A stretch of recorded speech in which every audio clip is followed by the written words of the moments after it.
সবসময় আর্মিদের যেভাবে অনুপ্রাণিত করে। আমাদের আরএম সে বলেছিল, তুমি যদি সর্বোচ্চ চেষ্টা করো তবে তোমার পক্ষে কোনো কিছুই অসম্ভব নয়। সে আরো বলেছিল, কেউ কুৎসিত হয় না, আমরা শুধু বিচারমূলক সমাজে বাস করি। আমাদের জিন বলেছিল, তুমিই একমাত্র ব্যক্তি যাকে তোমার ভালোবাসা উচিত। সে আরো বলেছিল, যদি সঠিকভাবে বাঁচো তবে একবারই যথেষ্ট।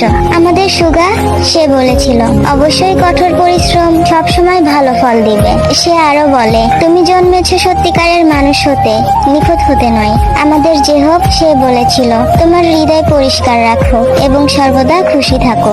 সে আরো বলে, ভয়ের উপর ভিত্তি করে কখনো সিদ্ধান্ত নিও না, সিদ্ধান্ত নাও আশঙ্কা ও সম্ভাবনার উপর ভিত্তি করে। আমাদের জিমিন সে বলে, সবার সাথে ভালো ব্যবহার করো, কিন্তু নিজের কথা কখনো ভুলে যেও না। সে আরো বলে, যে স্বপ্নটির পিছনে তুমি এতদিন ছুটে বেরিয়েছো সেটা তুমি কখনোই ছেড়ে দিও না। আমাদের গুড বয় ভি সে বলেছিল, নিজে গর্বিত না হওয়া পর্যন্ত থামবে না। সে আরো বলেছিল, ভুলে যাও কে তোমাকে কষ্ট দিয়েছে, কিন্তু সেই কষ্ট তোমাকে কি শিক্ষা দিয়েছে সেটা কখনোই ভুলে যেও না। আমাদের ছোট মেম্বার জংকুক সে বলেছিল, সফলতার ত্যাগ চাই এবং কঠোর পরিশ্রম তোমার ভাগ্য পরিবর্তন করতে পারে। আমাদের জংকুক আরো বলে, তুমি যদি দুঃখী না হও তবে কখনোই সুখের মর্ম বুঝবে না।